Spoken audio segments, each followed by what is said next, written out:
نحمده ونستعينه ونستغفره ونعوذ بالله من شرور أنفسنا ومن سيئات أعمالنا من يهده الله فلا مضل له ومن يضلل فلا هادي له وأشهد أن لا إله إلا الله وحده لا شريك له وأشهد أن محمدا عبده ورسوله صلى الله عليه وعلى آله وأصحابه ومن تبعهم بإحسان إلى يوم الدين وبعد.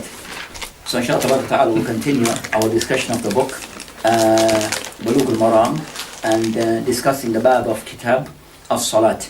And in this particular we have covered up to the hadith of Hudayfa. So last week we covered the hadith of Hudayfa regarding aspect of kayfiyat salat. And last week discussing concerning matters relating to the salat, and more so what are the different lengths of each of the salat that is prayed. So we'll cover concerning all of five salat.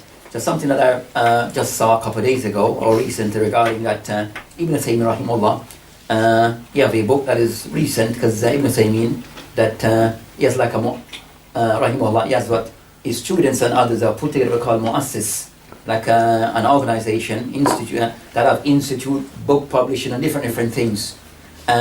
So a lot of his books are coming out like every so often. You find many of his books that are coming out. So all of his works that he did like on tape, they're being transcribed and being put out by his students and others. So he has a book that came out the recent one concerning the Ramadaniyah. So matters regarding to Ramadan, like question answers, but all pertain to Ramadan. So the thing that they asked, I saw concerning that I quickly looked at and glanced at. They asked him concerning, especially Ramadan, concerning that a question regarding salat. A person will repeat, for example, one ayah many times in the salah. So a person repeating one particular ayah over and over in the salah. Is this something which is permissible from the sunnah or not? So Shaykh Hafidh rahimahullah, his answer regarding concerning if that concerning repeating of one ayah 3 times or whatever amount of times, if it's in the compulsory salat, then there's nothing that have come to us or to the Shaykh knowledge have come to us regarding that, mention regarding the Prophet Islam doing so. So there's nothing from way of the Sunnah regarding the Prophet Islam repeating one ayah over and over in any of the compulsory salat that have come to us by the companions.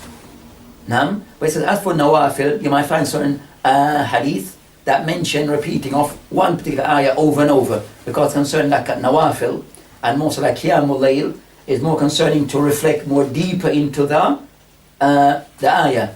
So sometimes when ayah be read, you sometimes have longer recital in the qiyamul layl, and also repeating one verse, one ayah over and over, because that might, as we mentioned last week, concern that even saying certain things. When you the verse of rahmah, the verse of your person seek Allah subhanahu wa ta'ala, seek peace from Allah subhanahu wa ta'ala, and also the person read the ayat of adhab, of the nar, the person seek Allah subhanahu wa ta'ala protection. So certain things could be done. So regarding the nawafil and more so qiyamul layl, then certain things can be done regarding repeating of ayah, also saying certain of the azkar we mentioned last week. But as for the nawafil, we don't find those type of things being transmitted regarding doing those things. So you make again a distinction regarding the nawafil, that some of those things may be permissible, but as for the farida, then no, because there's nothing that have come to us regarding Islam repeating, for example, the same ayah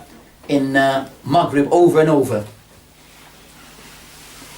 or the same ayah or surah. So that's concerning that matter. But that's concern of the benefit of Ibn Taymiyyah, that he has books on every topic. So it become like an institute. So a person wants to be like a talib. If we're to just an example, if a person just was to read and to benefit from the works of Ibn Taymiyyah, that would be sufficient. Based upon the ulama of contemporary times, of the people of contemporary times, regarding what they have left or what they have done and left, more so because Ibn Taymiyyah rahimahullah, like a person he was like an institute, a university by himself of what he offered in his masjid. So he covered all the different science, hadith, usul, so like when you get encyclopedia. So you get an encyclopedia, and he gives you different things, a flavor of different things. I would say now, for like, those who are somewhat trying, to some degree trying to keep alive the effort that Ibn Taymiyyah. There's something that maybe could be done a bit better regarding some of the things that come out, but in general, you have those who are trying to still do some or bring to us the efforts that Ibn Taymiyyah rahimahullah, and that's what comes from the Shaykh. And I saw more of his work are some very focused. His works are very focused regarding that it's about teaching and spreading of ilm. But back to our topic, inshallah ta'ala. So regarding the last we discussed concerning the hadith of Udayfa radhiyallahu anhu. So with this, we'll go to what the hadith that comes next, which is the hadith of Ibn Abbas radhiyallahu anhu. Aywa. Narrated Ibn Abbas radiyallahu anhu, Allah's Messenger sallallahu alayhi wa sallam said, I have been forbidden to recite the Quran while bowing or prostrating. So while in the bowing position, glorify the perfection of the Rabb, and while in the prostrating position, be earnest in supplication, for it is fitting that your supplications may be answered. Reported by Muslim. And the hadith of Aisha after. Narrated Aisha radiallahu anha, Allah's Messenger used to say while bowing and prostrating, Subhanakallahumma Rabbana wa bihamdika Allahumma ighfirli. How perfect you are, O Allah, our Rabb, and praises to you, O Allah, forgive me. Agreed upon. Bismillah. So the author rahimahullah Ibn Hajar al-Asqalani mentioned, continuing concerning discussion concerning Sifatul Salat, and of those ahadith that he had mentioned regarding the next matter, regarding Salat, regarding certain things to be said, regarding some of the position in Salat, regarding Rukoo was Sujood. So regarding Rukoo was Sujood. So most of those things regarding in the Qiyam position, the standing position, that so far we have covered in this book, most of those masail regarding while the person Qiyam, the standing position. So there's various things to be done. So we're going through concerning saying Bismillah, al-Istiyada, Qiraat al-Fatiha, also reading a surah after the Quran, and different aspects of that recited in various salat. Also regarding the Takbirat al-Ihram, also al-Istiftah. So all those things is just a part of standing. So all of those masahid that we have covered so far is regarding while the person is in the standing position, what are those things that supposed to be done, and we have covered most of those masail. So now the author rahimahullah then wish to go to what comes next. And this book regarding Ibn Hajar rahimahullah, he tries to be very precise regarding how the book is somewhat structured or laid out. And that shows concerning the effort was placed, and it's a thought process, not just to throw anything out, but everything is put in a very structured manner and way. So they mentioned concerning this matter concerning the hadith or hadithan, hadith of Ibn Abbas in the Muslim, and the second hadith of Aisha radhiyallahu anhuma.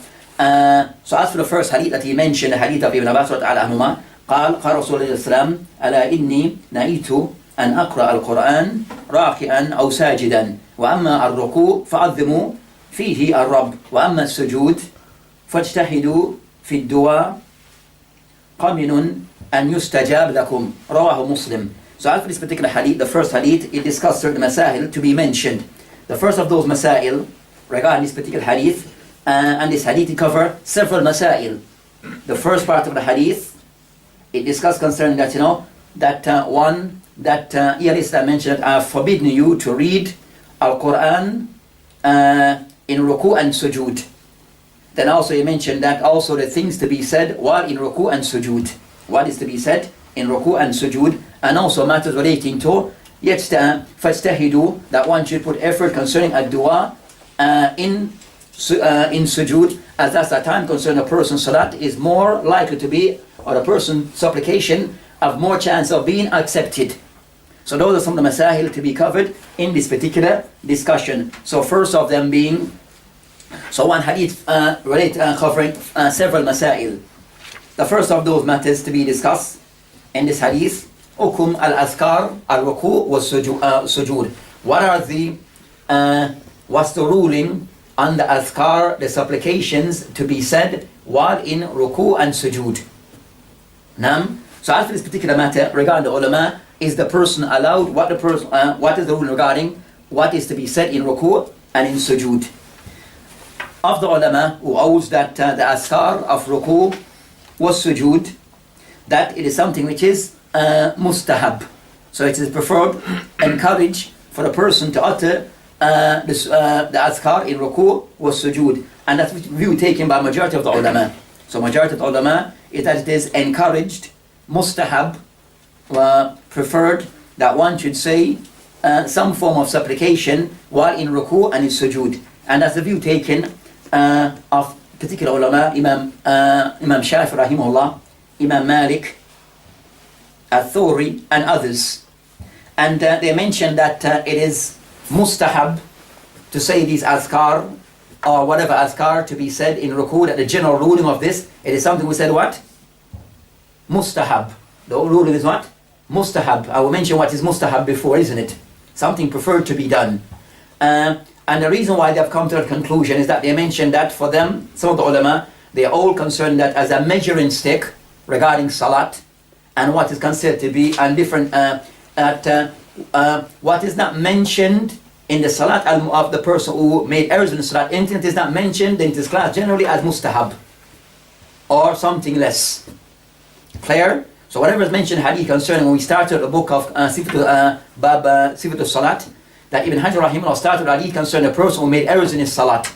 And the Prophet then instruct him regarding what to be said or what to be done, to be mindful of. They say all those things that were mentioned, specifically mentioned in that hadith of Musi salat, the person who made errors in salat, that's considered to be of the wajibat and the arkan of salat. Anything that is not mentioned within the hadith, then it is classed as mustahab or something less. So because it's said to note that the azkar in that salat or in that particular individual who made salat, that the matter regarding the azkar of ruku was sujood are mentioned, so it becomes what? Mustahab. Clear on the mindset that they follow. So anything that mentioned in that salat, in that particular hadith of al-Musi as-salat, then it is classed as mustahab. So this matter is not mentioned. It said this concerning azkar, what is to be said, was not mentioned by the Prophet when he taught that person how to pray, or identify to him certain things that he should be mindful of in his salah. He didn't mention about the azkar. So I said for that, based upon that, it becomes what? Mustahab. So that's the why Jumhur is of that view. The second, meaning their adillah, we're just going to start highlighting their adillah. Then they mention,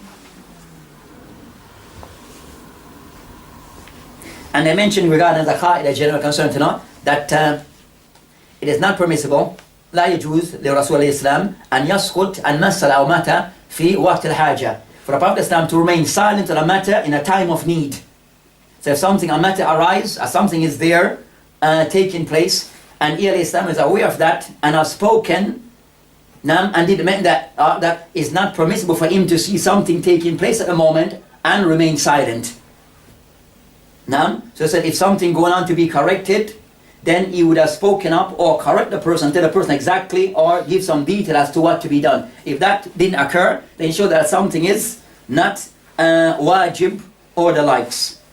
So they mentioned also that's concerning the first view. The second view, that they hold the position that is something which is wujub, that is wajib. That recital of the azkar in the salat regarding al-ruku, position of ruku, was sujood, it is of the wajibat of the salat.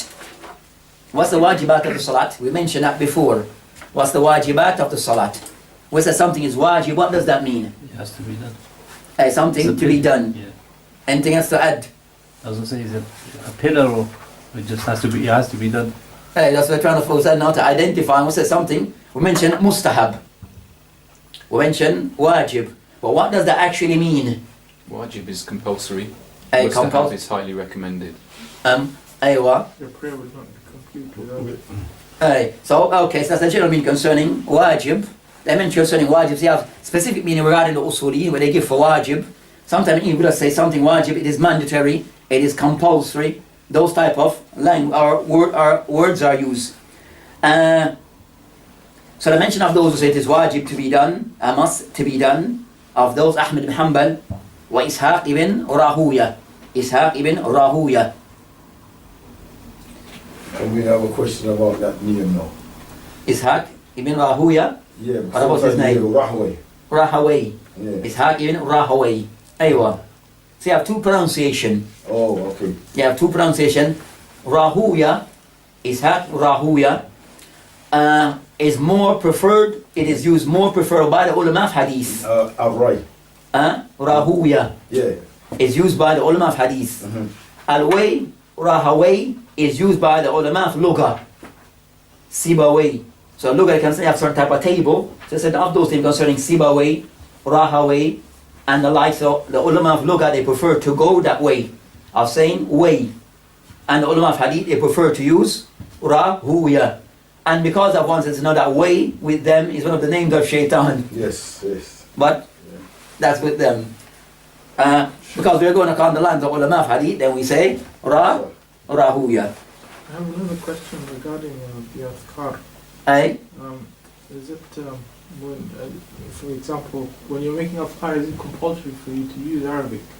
Inshallah, yati, inshallah, to come.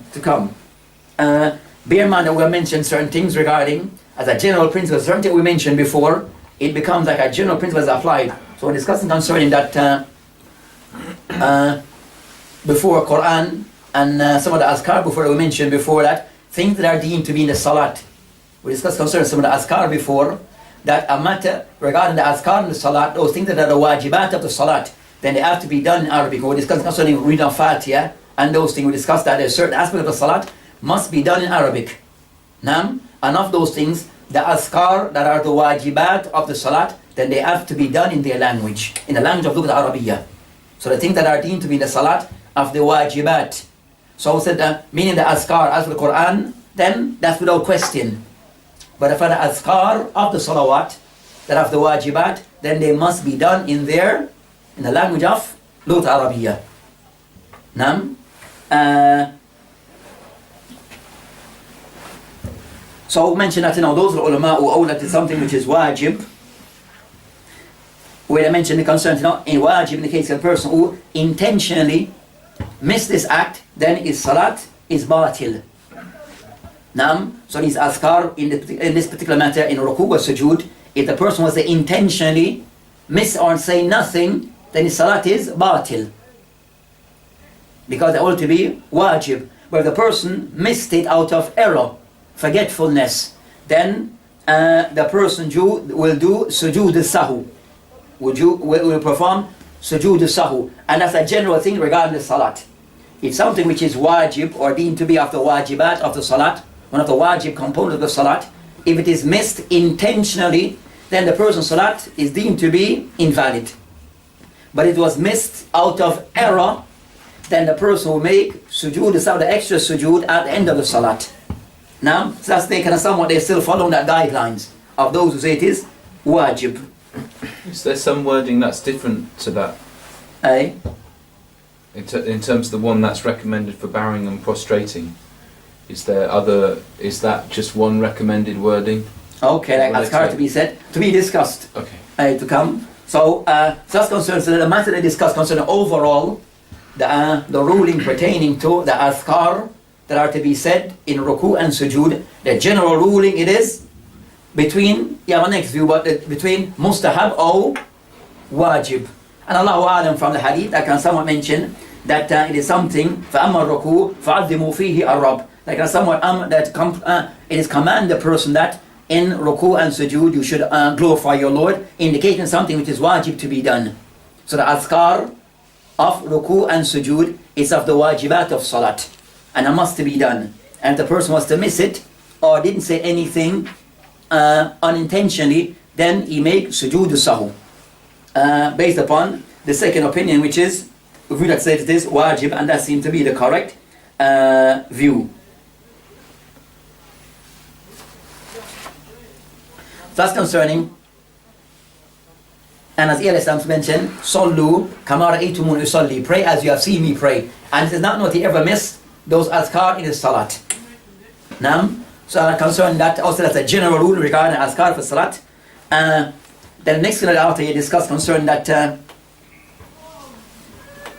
what are the things to be said regarding those the azkar of sujood and ruku. What are the azkar to be said in sujood and ruku? Which is the one which is already known by all. What is to be said in ruku? Subhana. Ya Azim. So that's the one that is said in which one? Ruku. In ruku. And what is said in sujood? Subhana Rabbi. Aywa. So those are the general two that are mentioned, or general one that are mentioned regarding the azkar. Of the azkar, we use the word of the azkar of ruku was sujood. And there are others. So there are others that are mentioned regarding what else can be by way of additional. So at least the person will say, and they mention that saying those azkar, Subhan Rabbil Azim or Subhan Rabbil Ala, in ruku and in sujood, to say them once is wajib. For it to be done at least once is wajib. Anything additional then becomes mustahab to be done, or the sunnah to be done. But at least it has to be said at least once in the salah. While in ruku, Subhan Rabbil Azim, and in sujood, Subhan Rabbil Ala. At least once to be said. So that's concerning that particular matter. Is that, and just to clarify that, that's on every prostration that it has to For be every said? case, every prostration, for every rak'ah. For every prostration, for every rak'ah.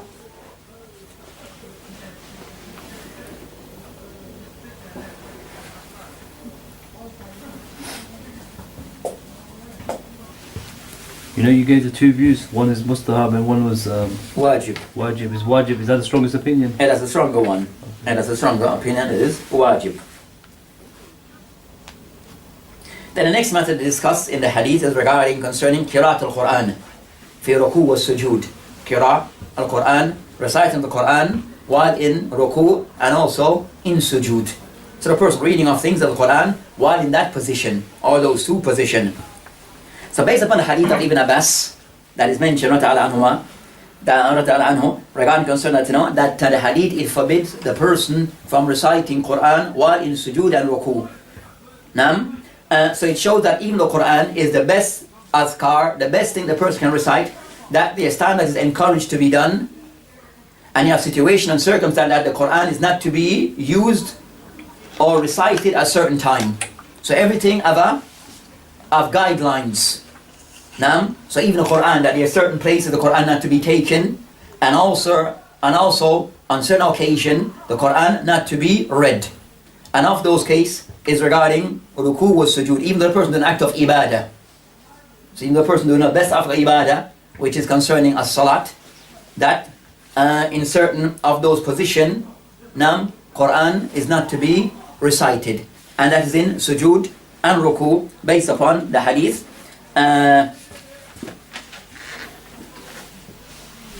that in front of us. So from this one, ulama take the position that it is not to be done. Also, for other hadiths, as in hadith in Sahih Muslim, من حديث علي بن أبي طالب رضي الله عنه قال نهانا رسول الله صلى الله عليه وسلم أن أقرأ القرآن راكيا أو ساجدا. The Prophet that he forbade us from reading Quran while in the ruku position, also in the sujood position. And that's the view. So majority of the ulama regarding reciting Quran while in ruku and in sujood, that majority of the ulama is of the view that reciting Quran in those positions, it is something which is makruh. Something which is makruh. And even some even mentioned that the ijma' between the ulama regarding this. That is something which is makruh, reciting Quran in or karahiyah, in reciting Quran in those positions. The discussion now is regarding when the ulama of past and some of the ulama of contemporary times, ulama sometimes use the word karahiyah. Something is disliked. Especially the ulama of old. It could go two ways. It could be understood two ways. So sometimes the word, something is disliked by the ulama, especially our past, when that particular terminology is used, it could carry two meanings. It could carry what? Two meanings. So the word disliked, being used by the ulama, especially our past, could take two meanings. The meaning that they mentioned that something should be said, they said something is disliked, but it means that tahrim means something which is haram. But they use the word disliked. But it actually means something is haram. Clear? So sometimes the word disliked is used, but actual meaning or what is intended is something is haram. So not dislike where something which is it's preferred not to do it. No, what they mean by dislike is actually mean that something is haram. Clear? So something you find the language of the ulama pass, you have to look at the siyaq, look at the context in which the word dislike is being used, as it could mean something is haram. So in this case of a discussion, they say that this thing of reading the Quran in ruku and sujood, it is something which is dislike. Does dislike means, or what is intended by dislike, it is haram to do so, or dislike something which is the dislike that is preferable not to do it. So you have those two meanings, something which is haram, not to do it at all, or dislike. So they use the word dislike, karahiyya al-tahrim wa karahiyya al-tanzih. So you have those two words that are used regarding the two types of something being said to be dislike. One the case of tahrimiyya, another concerning tanzihiyya, which is something which is not per se to the degree of haram, but not something preferred not to be done. In this context, they mention that dislike is means it is haram. When you say scholars of pasts, who And ulama of past concerning the A'immat al-Arba and others of that period, from the Salaf, the ulama of the Salaf, when they use the word karahiyya, then you have to try to identify which meaning they actually mean, as it could go this way or that way. So in this context, what the ulama of the Shafi'iyya and the Hanabila or even mentions that so you have those who mention it is the meaning here, it is disliked in the sense of haram to be done, that a person should not recite Quran while they are in ruku wa sujood.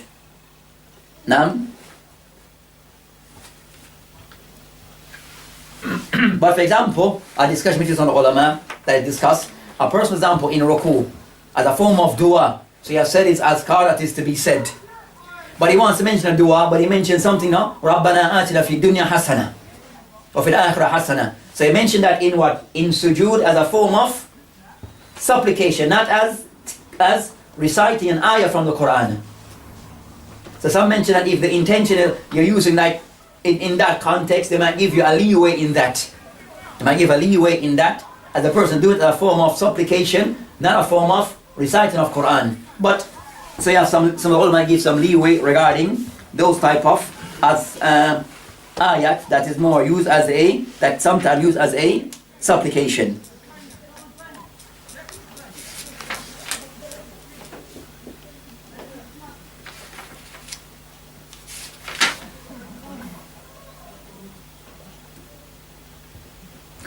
Then the next matter,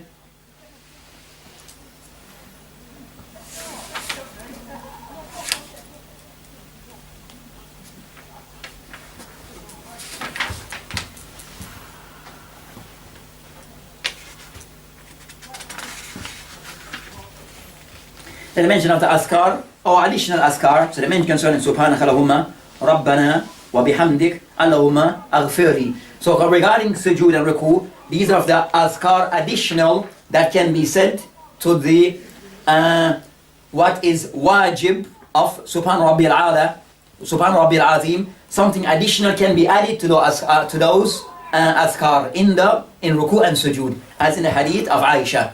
So something additional is being said regarding what is the compulsory azkar. The person can also increase by saying the azkar of the one that mentioned Aisha. So the person want to go further, then they can add this azkar, as mentioned in the hadith of Aisha radiallahu anha. So the person not just restricted to saying Subhan Rabbil Azim or Subhan Rabbil Ala. The person can add to this, as in the hadith, but the person add to those things where there is a text, because an act of ibadah and a general thing concerning acts of ibadah, the person stick to the text and not to add things from ourselves, because ibadah is tawqifiyya. Tawqifiyya meaning you need a text, permission from Allah subhanahu wa ta'ala before you can do something. So the person want to add any additional azkar, try best to stick to those that are mentioned in the text. And the likes of Shaykh Albani's book Sifat al-Salat, he may give you some of those other additional azkar that can be said. The additional azkar can be found also in the books of Shaykh Albani, Sifat al-Salat.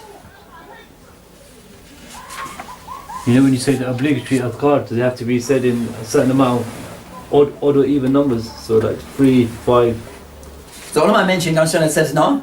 Al-adr wajib wahid. The limits of what is wajib is saying it once. As for what is, they said no. Al-mustahab, you have different numbers. Some say 3, some say 5. It rate depending on the imam that you're with and how long they go into ruku wa sujood. So as long as you're in ruku and sujood, try to busy yourself with saying those azkar. Right? Rather than say it once and go into silence, waiting. So if you're in ruku or in sujood, repeat it as often as possible, depending on the imam or the person you're following. But 1 is the most. Some say go to 5, 3. Some say 10 based upon hadith. Some author of Ibn Abdullah ibn Aziz, but some of those have some kalam. But a person go what they believe is reasonable. If the imam was too quick and you didn't get the opportunity to say anything, does that put your salah into doubt? The imam said that the person, the fact that you're going to ruku and say something, even as quick as he may be, I'm not sure how quick that can be. Yeah. Okay. But you still try to say what is a wajib upon you and then go with him.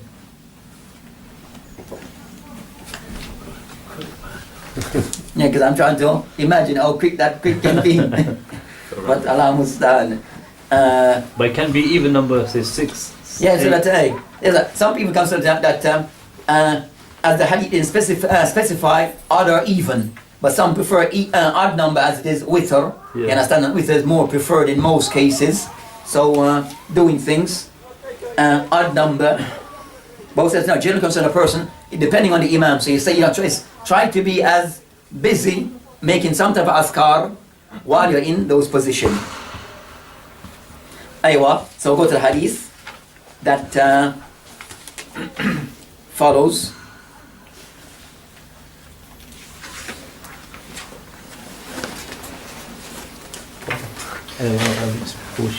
Narrated Abu Hurairah radiyallahu anhu, when Allah's Messenger sallallahu alayhi wasallam got up to pray, he would say the takbir.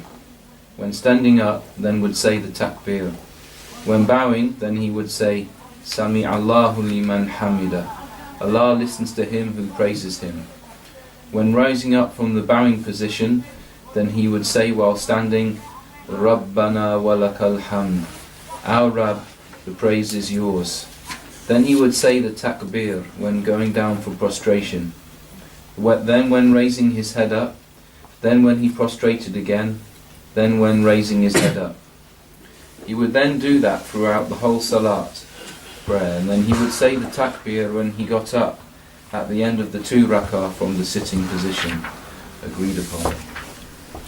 Now, so also before we're just going to go to this hadith, there's something also to mention regarding the previous hadith, regarding concern that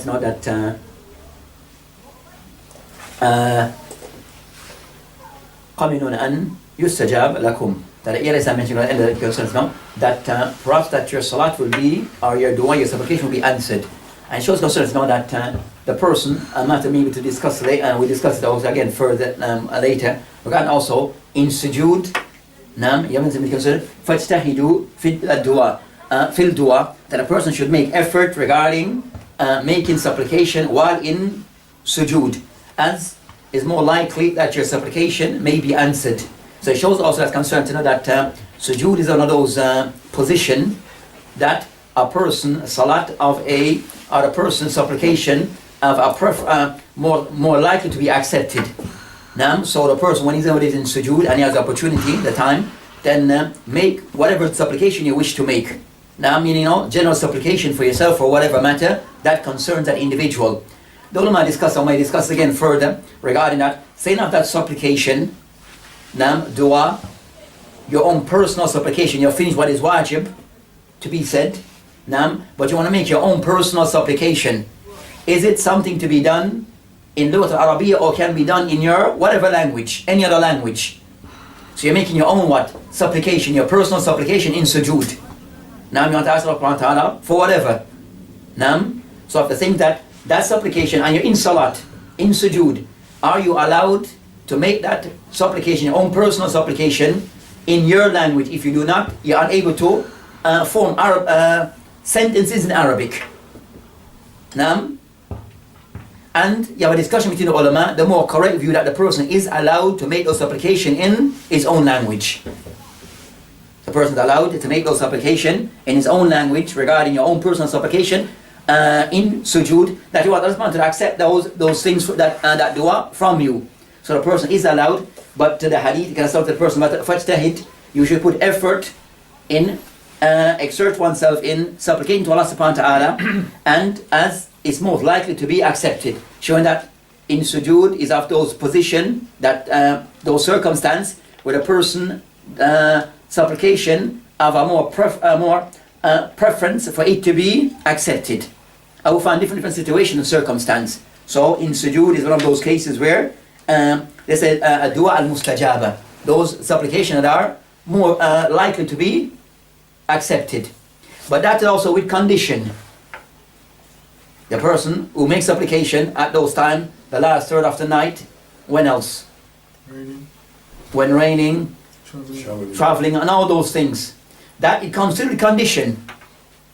If that the person does rain any time, or any situation, there's also conditions that attach to this.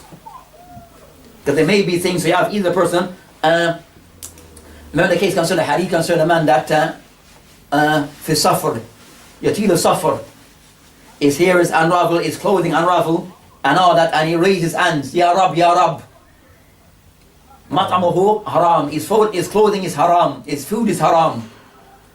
Another, wa anna astajab, oh, I'm going to accept such a person. But he has certain things in place. Traveler, raise up his hands, Monotheism. all those things, tawheed. But you have other matter we said no is luggage. Rizq. Now understand? Eating from haram and all those things, something that is involving, that becomes a said mawana, barrier from his dua being accepted. So the person, for example, who doesn't maintain good family ties with others from his family, without a valid reason, that could be something that stops our dua from being accepted. We eat from haram. Our sustenance, our risk is from haram source. This could be a barrier to our dua not being accepted. And other things, we are rude and we are not good to our appearance. Those things can put a barrier from our supplication being accepted and our ibadah. So it says no, those things of yes, there's preference regarding certain situation and circumstance where a person supplication have a better chance to be accepted, but if those conditions are met, with conditions, and that itself is its own lecture. That itself is a lecture by itself. So moving on to the hadith that was read, Jazakallah khair, the hadith of Abu Hurairah anhu. You know the supplications, is it in the obligatory prayers you can say in your language or in the sunnah prayers? In the sunnah concerning in whatever salat, obligatory and non-compulsory. That can be done. And as the view of Shaykh al-Islam ibn Taymiyyah regarding that particular matter. So the hadith that we just read, or that was read, كان الرسول عليه السلام إذا قام إلى الصلاة يكبر حين يقوم. So if someone mentioned regarding that a general description of the Prophet Islam's salat, and the shahid that with the Prophet Islam that he would stand for the salat, يكبر حين يقوم, he will make the takbir while he was standing. Then I mention يكبر حين يركع ثم يقول سمع الله لمن حمده حين يرفع صلبه من الركوع ثم يقول وهو قائم ربنا ولك الحمد. Al-Hadith. And this hadith that was read, or the hadith that we just mentioned, that is more to discuss certain masail. And another of those matters relating to salat. And this matter concerning, they may concern to know, al-takbirat al-intiqal. Takbirat al-intiqal. The takbirat, they said, will move from one position to another. They are referred to as takbirat al-intiqal. So that a person move Allahu Akbar and then move to one position, Allahu Akbar. So this hadith is to highlight or discuss the hukum related to those takbirat al-intiqal. And also at-tasmi' wa tahmid. At-tasmi' when a person says Sami Allahu liman hamida, and at-tahmid when a person says Rabbana wa lakal hamd. Now, so to discuss those masail. So from the hadith it shows, Takbir. aye, If you're with the Jama'ah behind the Imam and people are moving before the Imam makes that takbir, can that nullify that person's the person is moving before, before the Imam? Like he's waiting to go for the Rukoo and you see him going down before the Imam. and that could also, Allahu aye, Akbar. those things can invite the person's salat. The Prophet mentioned, إِنَّمَا جُعِلَ الْإِمَامُ يَتِمُّ, that I place imam for him to be followed. فَإِذَا كَبَّرَ كَبَّرُوا, when he makes takbir, you make takbir. So I mentioned that you should not also overtake the imam. Now, not to overtake the imam. So generally ulama discuss that the person who keeps overtaking the imam, it could invalidate his salat. It could invalidate his salat.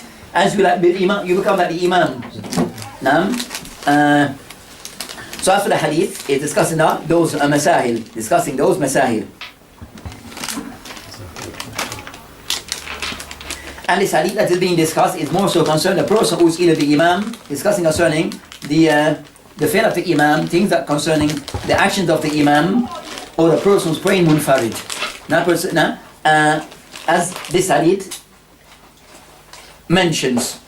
So the first matter regarding this hadith was the hukum regarding those additional to of the takbirat of two types in the salat. The takbirat in the salat is of two types. The first one that we discussed when we started, the first takbirah, we said Allahu Akbar to enter the salat. We discussed that one before. I will call that one takbir al tahrim. So that's once the person enter the salat. Now, then the other ones, Allahu Akbar for all the other movement, then that's the one that called takbirat al-intiqal.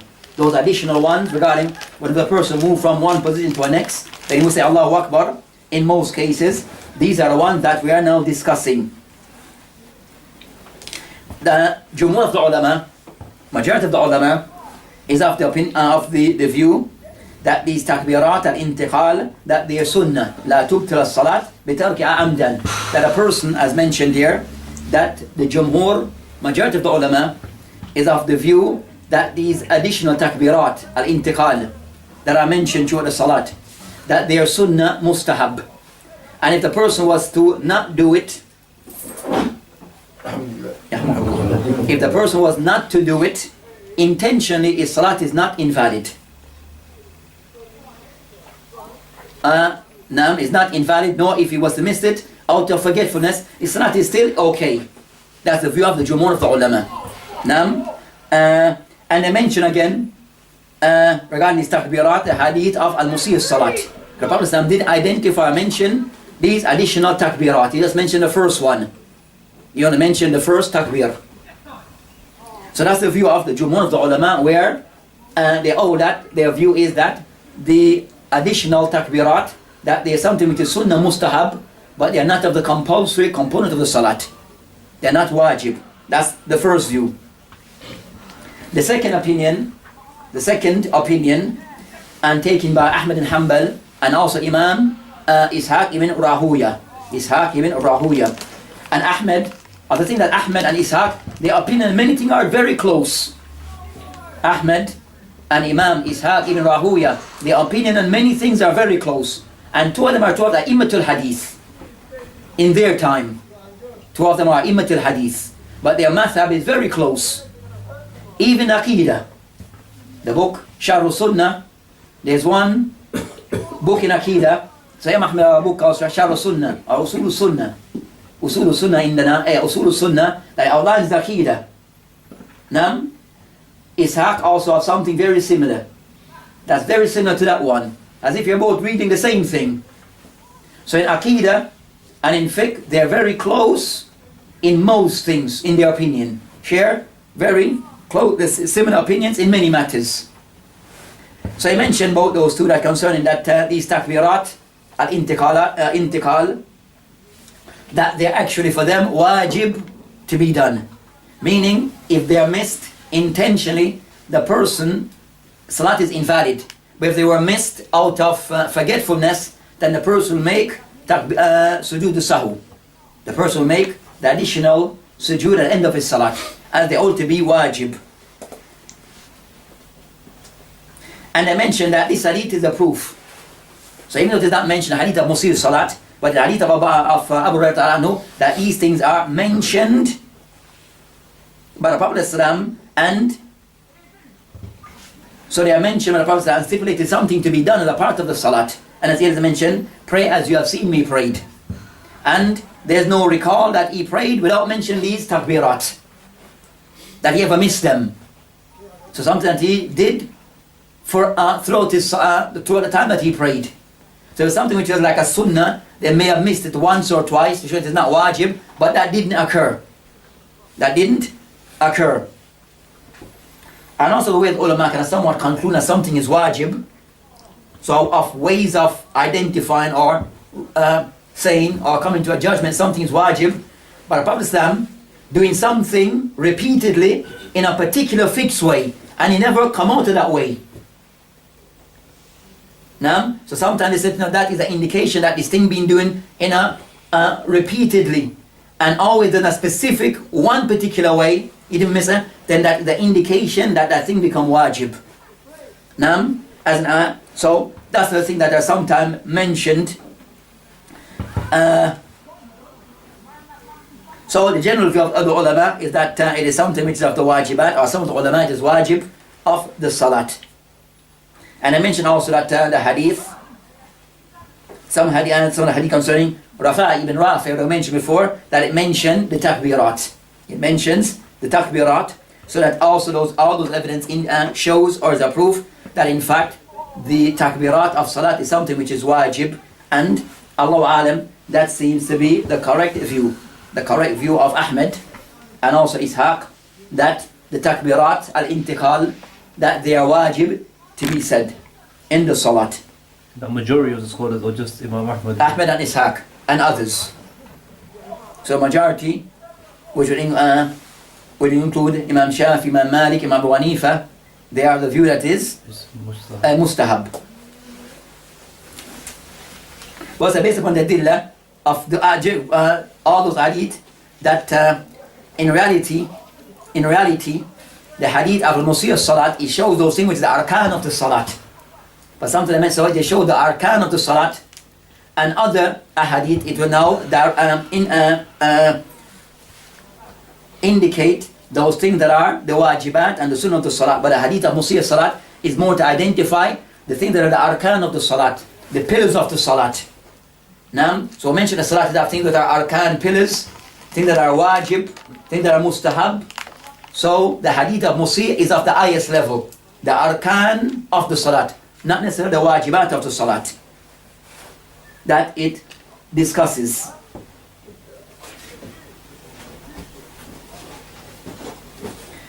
And the takbirat of the Salat tend to be said by the Imam, those behind him, ma'moom, and also the munfar, the person praying by himself. So all those takbirat is to be said by the Imam, those behind him, and also the one praying by himself. In the case of the Imam, then it is said aloud. In those salat, it is said aloud, whether in the silent or in the aloud salat. So he says Allahu Akbar aloud, the Imam, at those places it is said. As for those behind and also the person who's munfarid, he can say it aloud also, these takbirat. As for the person, as for the ones who are praying behind the Imam, then it is not to say aloud to disturb others, but he more say it silent to himself.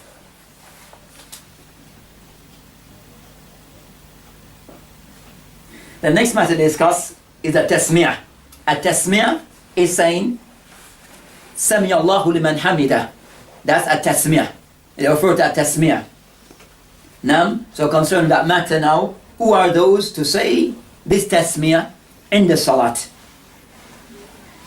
Based upon the hadith that was read, the hadith here, that it indicates the permissibility that to say a tasmiyah and also a tahmid, saying Rabbana wa lakal hamd, that is to be done by the Imam and the person praying by himself. It is to be done, the permissibility of it being done by the Imam and the person praying by himself. That he has to say both, that they say they combine between a tasmiyah and tahmid.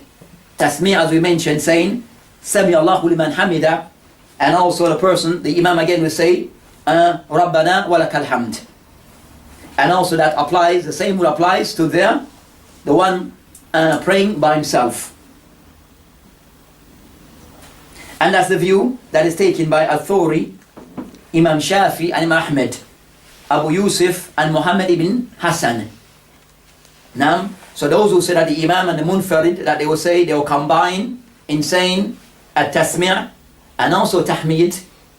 That's the view that is taken by Imam Al-Thawri, Imam Shafi, Imam Ahmed, Abu Yusuf. Who's Abu Yusuf? He's foremost of Abu Hanifa. The foremost students and companion of Abu Hanifa. And also Muhammad ibn Hassan. Also the second, so those are the two that are closest. So the Hanafi Madhab really consists, Abu Hanifa is the main, but also the opinion of those two also is included in the Madhab of Abu Hanifa, which is Abu Yusuf and Muhammad ibn Hassan al-Shaybani. Now, those three are the ones who form what is referred to as the Madhab of Abu Hanifa rahimahullah. What was the opinion that they should? The Imam and the Munfarid must say the Tasmiyah and also Tahmid. So you combine between saying both those. Okay. Nam.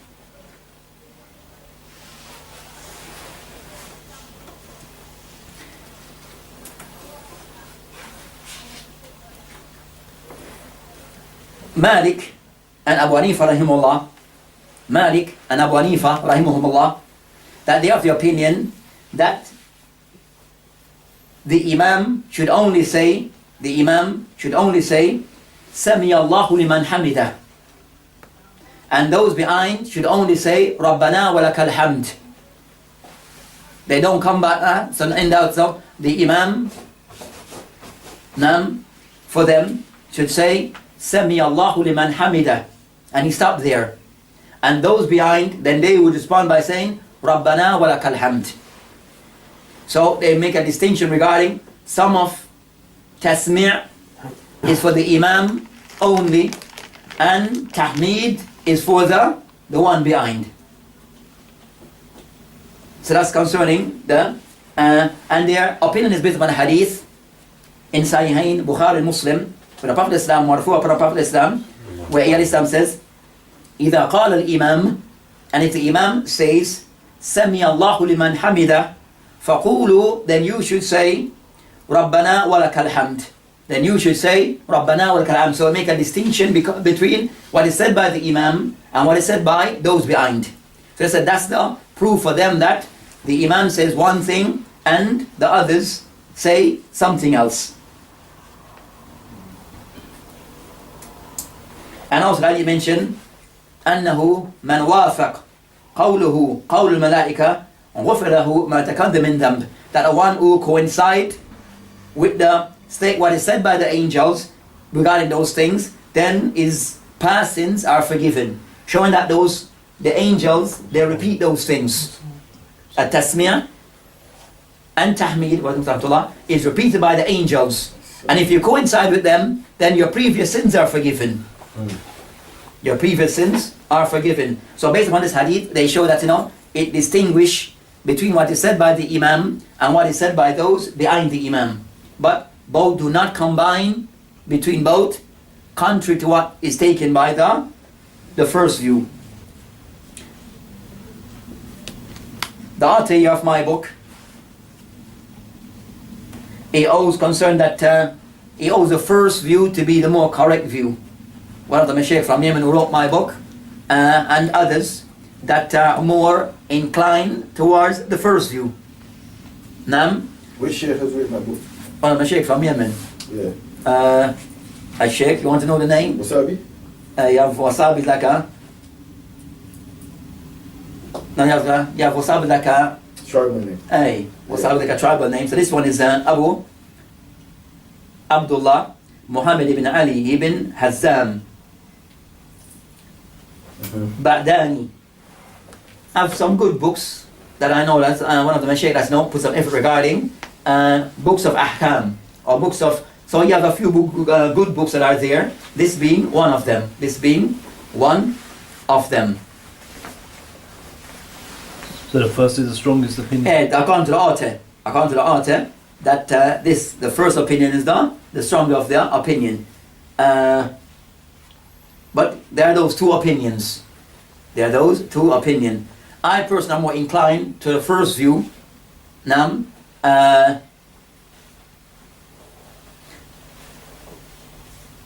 But there are those two opinions. If you didn't say anything, would that invalidate your salah? And regarding concerning at-tasmi' wa tahmid, then regarding concerning those azkar, it is of the things of the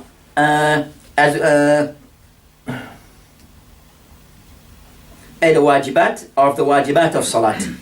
So the tasmi' and tahmid, then they will replace the takbir in that. So normally the person will say takbir, but when the person come up, he will say tasmi'.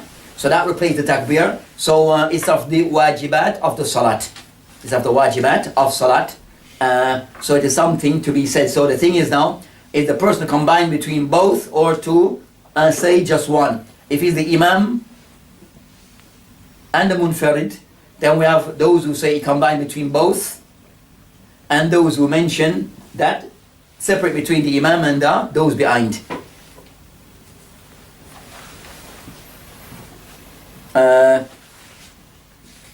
Regarding also next matter discuss.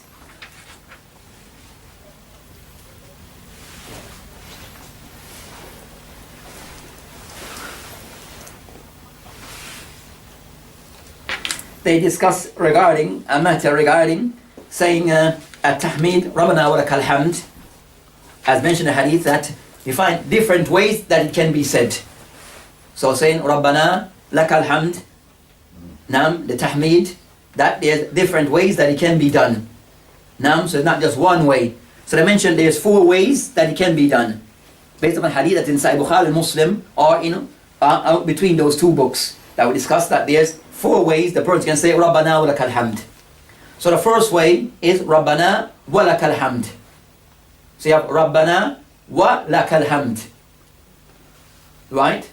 Then the second way, Rabbana lakal hamd. The second way without waw. So the first one will be Rabbana wa lakal hamd. The second way will be Rabbana lakal hamd. If you have a board, could I write it out, make it much visible?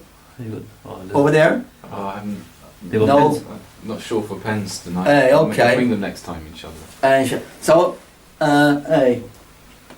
the first way, there's 4 ways. Rabbana wa lakal hamd. Rabbana lakal hamd. Allahumma Rabbana wa lakal hamd. Allahumma Rabbana lakal hamd. Naam? So you have those. So generally, is adding 1 with waw, 1 without waw, and both those you can add Allahumma on it. Yeah, that's me, I think. So it's regarding, so that's concerned at-tahmid. If you go to see with the salat, you should get information, but for the pens, we're not going to write it so we could see, but those are the different ways that it can be said. A discussion with the ulama, which way is the more preferred way, but I generally think that all those ways are authentic in Bukhari and Muslim, so they can be done. As for what's the more preferred way, but the general thing is that all of them are authenticated, that they can be done in those 4 ways, so it shows the permissibility of saying whichever, and sometimes using this one, and next time using that one. That's maybe the more preferred way to go about doing it.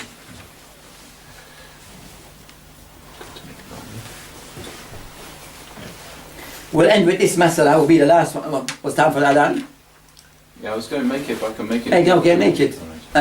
So the last of these matter concerns mahal, in making a takbirat. But we have that. So we find concern that the mahal takbirat al-intiqal. When you say Allahu Akbar, and moving from one position to the next. Nam, of a thing that, sorry, what's after that?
We're going to end regarding concern that they mentioned concerning at Mahal, Takbirat al-Intiqal.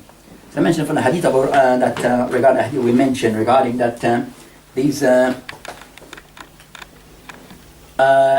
takbirat, at what point should a person say them in the salat? Now, main concern, so discussing that they are to be said while the person is in between, moving from the point that they was to the point that they are going. So it's in between the point that you are from, that you were at, and before you go to the other position. So it's the in between. Now, in a sense of demonstration, the person want to go to, go to Rukoo. He's standing, Nam, right? So the person says, Allahu Akbar, say standing, and will go to Rukoo. Nam, some will say it and said, Allahu Akbar, when they're right down there, or when they get there. Allahu Akbar, when they are right in that position, to the second position. Nam, then you might have another way where another person might say, Allahu Akbar, and then they move. Nam, but we said from what we're saying that the person do it in between. Nam, so the person will be standing, Allahu Akbar, and saying it as you move off. So not while you're standing, but as you're in motion, then you say it before you get to your next position. And the same thing applies to sujood. So I find some, they're standing up to go to sujood. Allahu Akbar, and then they go down. That's why I might find sometimes the people get there before them, meaning the Imam. Because he's saying that while he's standing, Allahu Akbar, and then he goes. Then some people will move, you understand, as they hear Allahu Akbar, then they will move, and they may get there before you, meaning, you with me? So, and then you have another one, that, and when you reach down there, in sujood, they said, you can even say Allahu Akbar in the sujood. Now, the correct way is in between. Now, so the person, it also made a person that those behind you don't get there before you, but you have started off a little before them. So you wait until you're in motion, Allahu Akbar, and when you're going down, then you say Allahu Akbar. But not while you're down there, reach there, or when you're still standing.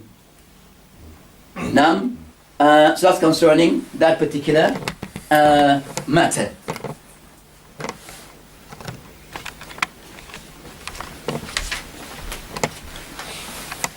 What time? Oh, 9. That clock now is right, isn't it? Yes, it is. Okay. So we stop there for tonight. Imam, just a quick question. When we say something is a pillar, is that the same as wajib? No, It's different. it's different. So we mentioned before that, for example, classification of things. I will give an example on Salat. We have matters of an act of ibadah, an act of worship, whether any act of worship, that those acts that they are classed into, put in different categories. So the highest level, so you have things that are considered to be the shurut of salat. So the shurut of salat, for example, salat is something that is done prior to the act, but still within the act itself. Now, for example, of the shurut of salat is istiqbal al-qibla. So you have to make sure to know before the salat you are facing the qibla. Yeah. Or Satr al-awra is a part of the shurut of salat, a prerequisite of salat. But also something has to be done through the salat. So those things are things that should be in place before the act itself, but still also carried out during the act. That's the highest level. Those shurut, if they are not there, the act is not valid. If the person comes and he's not dressed properly, he could pray the best salat. His salat it doesn't hold. Yeah. Now, then you have the next, so I mentioned concerning shurut of the salat. If the person intentionally or unintentionally didn't carry it out, your act is not valid. That's the consequence of the shurut. So he did it intentionally or not, the fact that it's not there in place, the act, it has no bearing. Then we have the next level, which will be shurut. Then we have the arkan. So the arkan relates to it, one of that is a part of the framework and act itself. That would be a pillar, arkan. Arkan will be the pillar.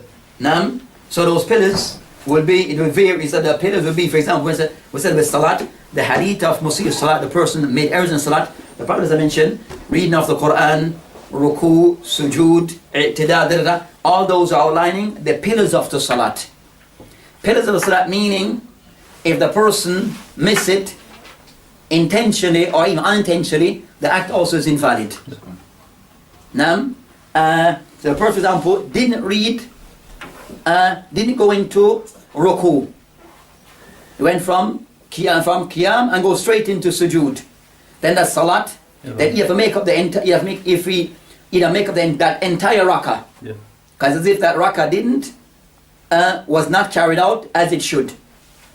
So as if it's not there. If you realise as soon as you go down, can you just come straight back up, or do you have to finish that recovery?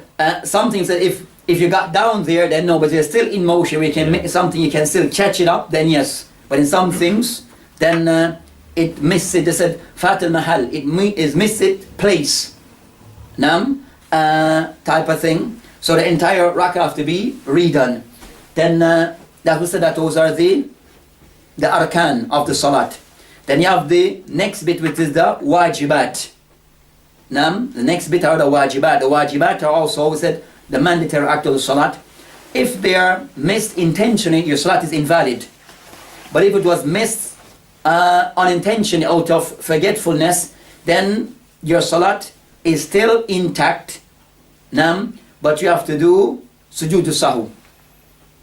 The person, the second rakah, he went didn't make tashahud, and went straight up.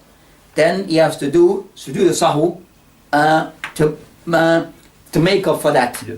Then we have next in line would be the sunan act of the salat. So you have /wajib /fard. Yeah. Different between the ulama, but Ahnaf, they all that both are different. Majority all that both are the same.